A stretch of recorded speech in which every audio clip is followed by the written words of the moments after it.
Finally నేను ఒక్కనే చందు మాట వింటున్నా అనుకున్నా. నాకు తోడుగా చైత్ర కూడా దొరికింది అని నవ్వుకున్నాడు. ఎందుకు నవ్వుతున్నావు అని చాందిని అడిగింది. ఎన్ని రోజులు నన్ను ఒక్కనే కమాండింగ్ చేస్తున్నావు అనుకున్నా. ఇంకొకరు కూడా ఉన్నారు, సంతోషపడుతున్నా అని చెప్పాడు. మ్యామ్ నన్ను కమాండ్ చేయట్లేదు, నా మంచి కోసమే చెప్పింది అని చైత్ర అంది. నీకో దండం తల్లి, నా పిల్లాన్ని ఒక్క మాట అనుకునే హక్కు కూడా లేకుండా పోయింది అని కొనుక్కున్నాడు. చాందిని చైత్ర నవ్వుకున్నారు. కారు వెన్యూ దగ్గర ఆగింది. చాందిని, అర్జున్, చైత్ర ముగ్గురు దిగారు. చాందిని మీడియా వాళ్ళకి చిన్న ఇంటర్వ్యూ ఇచ్చింది. తర్వాత దియా వాళ్ళందరూ సెటైర్స్ వేస్తూ సరదాగా మాట్లాడుకున్నారు. ఆనంద్ కోసం నిధి వస్తే నిధికి కౌంటర్ ఇచ్చి చాందిని పంపించింది. అమ్మో చాందిని, నీతో ఫ్రెండ్షిప్ చేయాలి కానీ రైవర్లీ మాత్రం పెంచుకోవద్దు అని రాజ్ అన్నాడు. కరెక్ట్ చెప్పావు రాజ్. దియాకి నిధి అసిస్టెంట్ అనే వరకు ఆ నిధి మిస్టర్ గుప్తా మొహాలు చూడాలి, మాడిన మసాలా దోశలా అయిపోయాయి అని జయ అన్నాడు. మరి నా చందు అంటే ఏమనుకున్నావు, ఎవరినైనా వదిలిపెట్టదు, ఇంకా తన వాళ్ళ జోలికి వస్తే అస్సలు ఊరుకోదు అని అర్జున్ అన్నాడు. రే, నీ ఫ్యూచర్ గురించి ఆలోచించి మాట్లాడు అని చైత్ర అర్జున్ మొహం చూసింది. అలా భయపెట్టకే అని అర్జున్ అన్నాడు. అర్జున్కి అప్పుడే కాల్ వచ్చింది. బేబీ ఓ 30 మినిట్స్లో వస్తాను అని చెప్పాడు. ఓకే టేక్ కేర్ అని చాందిని అంది. అర్జున్ వెళ్ళాడు. అన్నయ్య ఇప్పుడు ఎక్కడికి వెళ్తున్నాడు చందు అని దియా అడిగింది. తన ఫ్రెండ్ బర్త్డే పార్టీ ఉందట, వెళ్ళి కనపడొస్తా అన్నాడు అని చెప్పింది. సరే మీరు మాట్లాడుకోండి, మేము ఇప్పుడే వస్తాం అని జై, రాజ్, ఆనంద్ వెళ్ళారు. ఇప్పుడు చెప్పవే చందు, ఏంటి స్టోరీ అని దియా అడిగింది. స్టోరీ ఏముంది, తాతయ్య వాళ్ళు పెళ్లి చేసుకో లేకపోతే మేము టాబ్లెట్స్ వేసుకోమని బెదిరించారు. అప్పుడే అర్జున్ బిఏగా జాయిన్ అయ్యాడు. ఎవడో ముక్కు మొహం తెలియను అని చేసుకోవడం కంటే అర్జున్ని చేసుకోవడం బెటర్ అనిపించింది. తెలివైన వాడు, ఎంతో కొంత మంచివాడే అనిపించింది, అందుకే చేసుకున్నాను అని చెప్పింది. ఓ ఇదే నీ పెళ్లి సీక్రెట్ అని చైత్ర అనుకుంది. కానీ అర్జున్ గారికి పడిపోయావు అనుకుంటా అని లిల్లీ అంది. ఏమో తెలీదు, ఎప్పటికీ ఏదో ఒకటి వాగుతూ నన్ను విసిగిస్తూ ఉంటాడు, కానీ తను మాట్లాడకుండా సైలెంట్గా ఉంటే నాకు ఏదోలా ఉంటుంది అని అంది. దాన్నే లవ్, ప్యార్, ఇష్క్, కాదల్ అంటారు అని లిల్లీ అంది. చాందిని నవ్వి ఊరుకుంది. మరెప్పుడు ప్రపోజ్ చేస్తున్నావు అని దియా అడిగింది. తన ముందెవరో, తన బ్యాక్గ్రౌండ్ ఏంటో తెలిసిన తర్వాత చూద్దాం అని అంది. నువ్వు అనుకుంటే నిమిషాల్లో పని కదనే, ఎందుకు తెలుసుకోవట్లేదు అని దియా అంది. తనంతట తనే చెప్పాలి అని నా మొండి పట్టుదల, అందుకే తెలుసుకోవట్లేదు అని అంది. అన్న తొందరగా చెప్పురా, మ్యామ్ తనంతట తను తెలుసుకుంటే నేను బాల్లా ఆడుకుంటుంది, అందులో నో డౌట్ అనుకుంది. ఏంటి చైత్ర, ఏం మాట్లాడవేంటి అని దియా అంది. ఏం మాట్లాడాలి, మీరు మాట్లాడుతున్నారుగా వింటున్నాను అని అంది. బాయ్ ఫ్రెండ్ ఎవరైనా ఉన్నారా అని లిల్లీ అడిగింది. చైత్ర నో అని తలూపింది. మీరైనా చెప్పండి, నేను ఫోర్స్ చేయకూడదని ఊరుకుంటున్నా. ఒక అబ్బాయి చైత్రని చాలా ఇష్టపడుతున్నాడు, కానీ చైత్ర అసలు రెస్పాండ్ అవ్వట్లేదు అని చాందిని అంది. అవునా, ఎవరు చందు, నీకు తెలుసా తను మంచివాడేనా అని దియా అడిగింది. తనతో ట్రైనింగ్ కంప్లీట్ చేసిన వాడే, మంచివాడు, చైత్ర గురించి మొత్తం తెలుసు, అయినా తనే కావాలని వెంటపడుతున్నా పట్టించుకోవట్లేదు అని చాందిని అంది. మ్యామ్ ప్లీజ్ తన గురించి తీయకండి, నాకు ఇష్టం లేదు అని చైత్ర అంది. ఇదిగో ఇలాగే అంటుంది ఎప్పుడు అని చాందిని అంది. చైత్ర గారు, నేను ఇలా చెప్తున్నాను ఏమనుకోవద్దు అని జ్యోతి మాట్లాడడం స్టార్ట్ చేసింది. మనల్ని ప్రేమించే వాళ్ళు దొరకడం చాలా అరుదు, వాళ్ళని వదులుకుంటే మనంత పిచ్చివాళ్ళు ఎవరు ఉండరు. మేమందరం ఆ తప్పు చేసి మళ్ళీ సరిదిద్దుకున్నాం, మీరా తప్పు చేయొద్దు అని మాత్రమే నేను చెప్తున్నాను అని జ్యోతి అంది. నిజం చైత్ర, జ్యోతి చెప్పింది అక్షరాల నిజం. మేము చేసిన తప్పు నువ్వు చేయకు, లైఫ్ చాలా చిన్నది, ఎప్పుడో జరిగిపోయిన దాని గురించి భయపడుతూ ఉన్న జీవితాన్ని నరకం చేసుకోకు, హ్యాపీగా ఉండు అని లిల్లీ అంది. మేమేదో నీతులు చెప్తున్నాం, అనుభవిస్తేనే తెలుస్తుంది అని నువ్వు అనుకోవచ్చు, కానీ చాందిని కూడా అనుభవించింది. తన చుట్టూ ఉన్న మోసాలు, కుట్రలు చేసే వాళ్ళని ఒక గంట కనిపెడుతూ తన ఫ్యామిలీని ఎప్పటికప్పుడు కాపాడుకుంటూ తన లైఫ్ని ఫుల్గా ఎంజాయ్ చేయలేకపోయింది. ఇప్పుడు తన లైఫ్లో అర్జున్ వచ్చాడు, మంచివాడు, తన్ని ప్రేమిస్తున్నాడు, యాక్సెప్ట్ చేసింది, లైఫ్లో ముందుకు వెళ్తుంది. నువ్వు అలా ఉండాలనే మా కోరిక అని దియా అంది. చైత్ర సైలెంట్ అయ్యింది. అప్పుడే చాందిని సెల్ రింగ్ అయ్యింది. 1 minute అని చాందిని పక్కకెళ్ళి ఫోన్ ఆన్ చేసింది. ఐఎమ్ రియల్లీ సారీ మేడం అని శివరాం చెప్పాడు. ఏమైంది శివరాం గారు, సారీ ఎందుకు చెప్తున్నారు అని అడిగింది. ఈరోజు ఒక ప్రాజెక్ట్కి మీటింగ్ ఉంది మేడం, మీరే వెళ్ళాలి.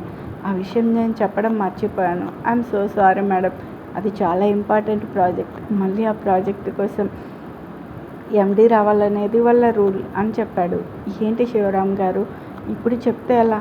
మా కజిన్ పార్టీ జరుగుతుంది, నేను ఈ ప్లేస్లో ఉన్నాను అని అంది. సారీ మేడం, కానీ ప్రాజెక్ట్ చాలా ఇంపార్టెంట్. మీరున్న ప్లేస్కి మీటింగ్ 20 minutes మేడం, నేను ఆల్రెడీ ఇక్కడే ఉన్నాను, మీరు వస్తే చాలు అని అన్నాడు. ఓకే వస్తున్నా అని పెట్టేసింది. దియా ఐఎమ్ సారీ రా, అర్జెంట్ పని పడింది, ఒక 30 minutesలో మళ్ళీ వచ్చేస్తా. చైత్ర అప్పటి వరకు ఇక్కడే ఉండు. దియా చైత్రని జాగ్రత్తగా చూసుకో అని ఫాస్ట్గా వెళ్ళింది.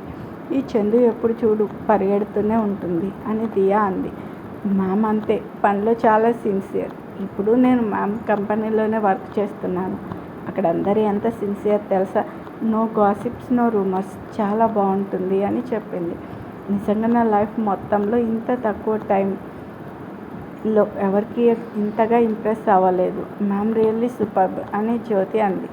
చందు తన వాళ్ళకి అన్యాయం చేయదు, తన వాళ్ళకి అన్యాయం చేసిన వాళ్ళని ఊరికే వదిలిపెట్టదు అని దియా అంది. చందు టోటల్గా ఎలా ఉంటుందో నువ్వు చూడలేదు జ్యోతి, తను ఒక ఆటం బాంబు. ఇప్పుడు చూడడానికి ఇలా ఉంది కానీ ఇది వరకు చూస్తే వేరేలా ఉండేది. తన లైఫ్ స్టైల్, తన డ్రెస్సింగ్ స్టైల్ టోటల్ ఇప్పుడున్న చందుకి ఆపోజిట్ అని లిల్లీ అంది. మ్యామ్ గురించి తెలుసుకుంటుంటే ఇంకా తెలుసుకోవాలనిపిస్తుంది అని జ్యోతి అంది. చందు గురించి చెప్తుంటే రోజు మొత్తం సరిపోదు, తర్వాత ఎప్పుడైనా చెప్తాంలే అని దియా అంది. నేను వాష్రూమ్కి వెళ్ళొస్తాను అని చైత్ర అంది. నేను నీ తోడుగా వస్తాను అని దియా అంది. దియా ఐఎమ్ ఫైన్ అని చైత్ర అంది. నీకేమైనా అయితే చందు మమ్మల్ని చంపేస్తుంది అని లిల్లీ అంది. మ్యామ్కి నాపై ఉన్న ప్రేమ అంతే, నన్ను నేను కాపాడుకునే క్యాపబిలిటీ నాకుందని మీకు తెలుసు, సో నేను వెళ్తాను, మీరు ఇక్కడే ఉండండి అని చైత్ర వెళ్ళింది. అక్కడ అర్జున్ మీటింగ్లో ఉన్నాడు. So young man, I'm impress, నీ ప్రెజెంటేషన్, నీ స్పీచ్ నాకు బాగా నచ్చింది. మీ కంపెనీకి ప్రాజెక్ట్ కాంట్రాక్ట్ ఇస్తున్నా అని 60 ఏజ్లో ఉన్న ఒక ఓల్డ్ పీపుల్ వ్యక్తి చెప్పాడు. థ్యాంక్ యూ సార్, బట్ నాకు చిన్న డౌట్ అని అర్జున్ అన్నాడు. అడగండి.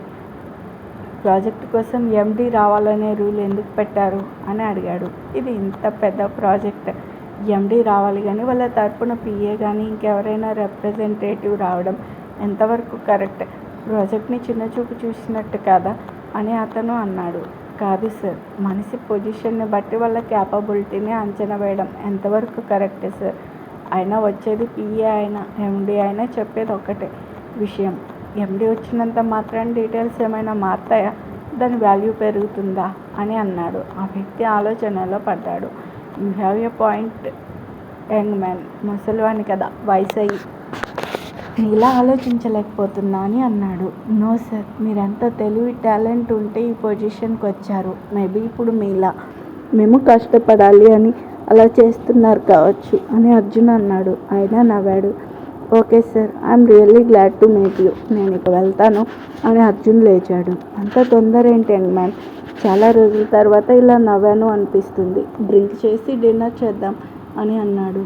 మీ ఇన్వైటింగ్ టెంప్టింగ్గా ఉంది సార్, బట్ నా వైఫ్ నా కోసం వెయిట్ చేస్తుంది సార్, వెళ్ళాలి అని అన్నాడు. You are married? నేను ఇంకా నా మనవరాలకి ఇచ్చి చేద్దాం అనుకున్నాను అని అన్నాడు. సారీ సార్, ఈ లైఫ్కి నా వైఫ్ తప్ప నాకు ఎవరు వద్దు అని అన్నాడు. Your wife is really lucky అని అన్నాడు. No, I'm lucky sir, bye sir అని వెళ్ళాడు. అర్జున్ అటు డోర్ నుండి బయటకు వెళ్తూ ఉన్నాడు.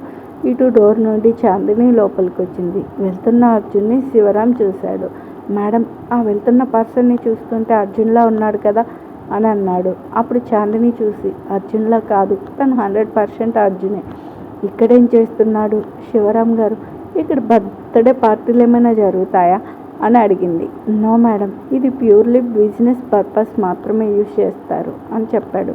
మరి బర్త్డే పార్టీకి వెళ్తానా అని ఇక్కడేం చేస్తున్నాడు అని ఆలోచిస్తూ లోపలికి వెళ్ళింది. గుడ్ ఈవినింగ్ సార్ అని ఆ పెద్ద ఆయన్ని విష్ చేసింది. గుడ్ ఈవినింగ్ యంగ్ లేడీ, ఈరోజు ప్రాజెక్ట్ కోసం అందరూ యంగ్ జనరేషన్సే వస్తున్నారు. హ్యావ్ ఏ సిట్ అని అన్నాడు. థ్యాంక్ యూ సార్ అని కూర్చుంది. This is my project details అని చూపెట్టింది. Nice, but already project contract final అయిందమ్మా. మీరు ఒక 15 minutes ముందు వస్తే ఖచ్చితంగా మీకే ఇచ్చేవాడిని, కానీ మీరు లేట్ అయ్యారు అని అన్నాడు. మీరు ఇంకోసారి ఆలోచించండి సార్, మాది చాలా పెద్ద కంపెనీ అని చాందిని చెప్తుంటే, లుక్ యంగ్ లేడీ, మీ కంపెనీ పెద్దదా చిన్నదా నాకు అవసరం లేదు. నేను ఆల్రెడీ కాంట్రాక్ట్ ఇంతకు ముందే వేరే వాళ్ళకి ఫైనలైజ్ చేశాను. మీ ప్రాజెక్ట్ బాగాలేదని చెప్పలేదు. 15 minutes ముందు వస్తే ఖచ్చితంగా మీకే వచ్చేది. బెటర్ లక్ నెక్స్ట్ టైం అని అన్నాడు. It's okay sir, thank you sir. కానీ మిమ్మల్ని ఒక విషయం అడగొచ్చా? చెప్పమ్మా. ఈ కాంట్రాక్ట్ ఎవరికి ఇచ్చారు? వర్మ ఇండస్ట్రీస్కి ఇచ్చాను. ఇంతకుముందే వాళ్ళ ఎండి వచ్చి నాతో మాట్లాడాడు. Is very talented young boy అని అన్నాడు. యంగ్ బాయా? Varma industries MD Abhimanyu Varma. తను యంగ్ బాయ్ కాదు కదా సార్ అని అడిగింది. No young lady, you're mistaken. Varma industries MD Arjun Varma. He is a young boy, very talented. So he spoke very well. నా మనవరాలనిచ్చి పెళ్ళి కూడా చేద్దాం అనుకున్నా, కానీ తనకి ఆల్రెడీ పెళ్ళయిందట. He loves his wife very much. నేను తన భార్య లక్కీ అని అంటే, కాదు నేనే లక్కీ అని చెప్పాడు. సూపర్ జెంటిల్మెన్ అని ఆయన చెప్తూ ఉన్నాడు. చాందిని మైండ్ మాత్రం అర్జున్ వర్మ ఇండస్ట్రీస్ ఎండి అనే దగ్గర ఆగిపోయింది. మేడం అని శివరాం కదిలించాడు. అప్పుడు తేరుకొని తన మొబైల్ తీసి, మీరు మాట్లాడే అర్జున్ వర్మ ఇండస్ట్రీస్ ఎండి ఇతనేనా? ఒకసారి చూసి చెప్పండి అని ఫోటో చూపెట్టింది. ఎస్ హీ ఈజ్ అని అన్నాడు. Okay sir, thank you, I'm pleasure to meet you అని లేచింది. Your looking gorgeous young lady అని అన్నాడు. Thank you sir, have a lovely evening అని చాందిని అక్కడి నుండి బయలుదేరింది. శివరాం సైలెంట్గా నడుస్తూ ఉన్నారు. ఇద్దరు కారు ఎక్కారు. ఏం మాట్లాడాలో శివరాంకి అర్థం కావట్లేదు. చాందిని కళ్ళు మూసుకుంది. మేడం, నా వల్లే ప్రాజెక్ట్ మనకు రాలేదు. Sorry madam, it's okay. మనం అర్జున్ కంటే ముందే వెళ్తే మనకు అసలు నిజం తెలిసేది కాదు కదా. ఏదైనా మన మంచిగా అనుకోండి. అర్జున్పై కోపంగా ఉందా? తెలీదు, ఏదో బ్యాక్గ్రౌండ్ ఉందనుకున్నాం, కానీ మన రైవల్ అవుతాడు అనుకోలేదు. మేడం ఇంత సైలెంట్గా ఉంది అంటే అర్జున్కి మూడినట్టే అని శివరాం అనుకున్నాడు. అక్కడ పార్టీలో వాష్రూమ్కి వెళ్ళి బయటకు వస్తున్న చైత్రని అడ్డంగా చేపెట్టి ఎవరో ఆపారు. ఎక్స్క్యూజ్ మీ, చెయ్యి తీస్తారా అని చైత్ర అంది. చెయ్యి పెట్టింది తీయడానికి కాదు, బ్యూటిఫుల్ అని వాడన్నాడు. ప్లీజ్ దారివ్వండి అని అంది. నా దారిలోకి వస్తే దారిస్తాను. You're looking so sexy babe. ఈ డ్రెస్లో ఎంత అందంగా ఉన్నావంటే డ్రెస్ లేకుండా ఇంకా ఎంత అందంగా ఉంటావో ఊహించుకుంటేనే మాటల్లో చెప్పలేను అని అన్నాడు. అనవసరంగా గొడవలొద్దు, దారి ఇవ్వు అని అంది. చా, గొడవలొద్దంటే ఏంటి, కొడతావా? లేకపోతే బాడీ గార్డ్స్ ఉన్నారా? ఏది పిలువు, వాళ్ళతో ఫైట్ చేసి నీతో రొమాన్స్ చేస్తా. ఓకే బేబ్, తొందరగా పిలువు, టైం వేస్ట్ చేయకు, అనవసరంగా మూడ్ పోతుంది అని అన్నాడు.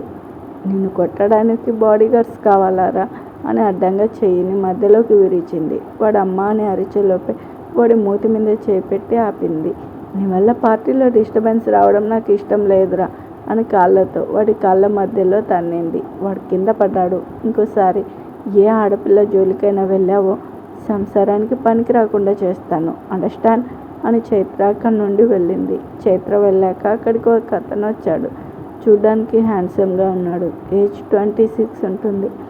లైట్గా బియర్డ్, ఒక చెవికి కమ్మ ఉంది. మ్యాన్లీగా ఉన్నాడు. వెళ్తున్న చైత్రనే చూస్తూ ఉన్నాడు.